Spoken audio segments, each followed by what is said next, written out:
All right, today we're going to sink our teeth into a poem that's, well, it's both hilarious and just so painfully true. It's a piece of comic verse that, believe it or not, holds a surprisingly deep lesson about regret. And it all kicks off with one simple, honest wish. You ever have that feeling of, if only I had? Maybe it was about practicing guitar or saving just a little more money. It's when a small, totally harmless decision from way back when suddenly comes back to, well, bite you. And this is it. This is the line that kicks the whole thing off. It's from a really beloved poem by the British writer Pam Ayres.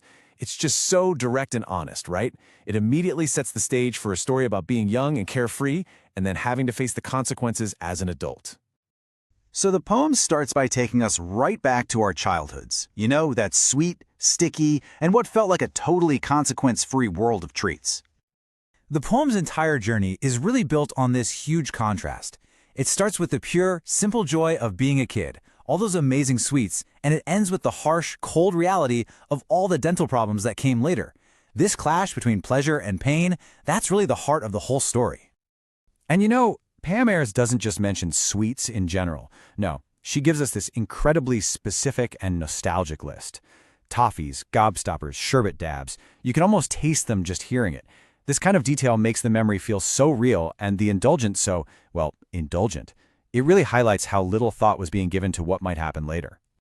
I mean, this is the classic kid mindset, isn't it? Why waste time in all that poking and fussing of brushing your teeth when there are way more exciting things to do? Dental hygiene was just this boring chore that got in the way of fun. Sound familiar? But of course, the carefree attitude, it doesn't last forever. The poem takes a really sharp turn, away from that sweet nostalgia and right into the cold, hard reality of the dentist chair. And this is the turning point.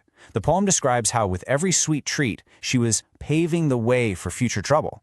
It's this powerful realization that her daily choices, her love for all that sweet, sticky food, it wasn't just harmless fun.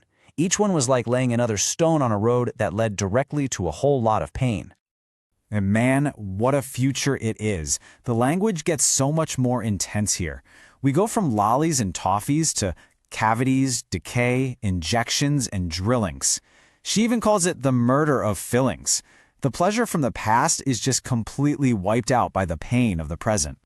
This is just such a brilliant, vivid image of pure helplessness, lying back, staring up the dentist's nose in despair while the drill is whining. It's a moment so many of us can unfortunately relate to, that feeling of being totally vulnerable and just wishing you could turn back time. So, the dentist grimly announces 2 amalgam for in there. Now, amalgam is a specific type of filling. It's made from a mix of mercury and silver.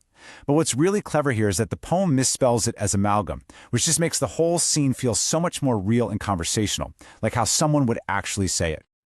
When you lay it all out, the poem's story is a super simple but powerful line of cause and effect. The sweet, fun indulgences of youth led directly to the painful reckonings of adulthood.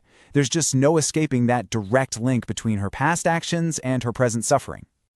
But hey, the poem isn't just about pain and regret. It actually builds to this moment of hard-won wisdom, a lesson learned through all that suffering that honestly applies to so much more than just taking care of your teeth. And here we get this really powerful moment of irony.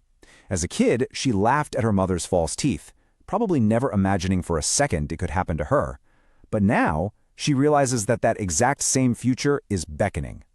What once seemed so far away and even kind of funny has now become her own inescapable reality. And here it is. This is the big lesson. The poem isn't really just about teeth. It's a metaphor for a much larger truth. It's about the huge impact of our small, seemingly boring daily habits.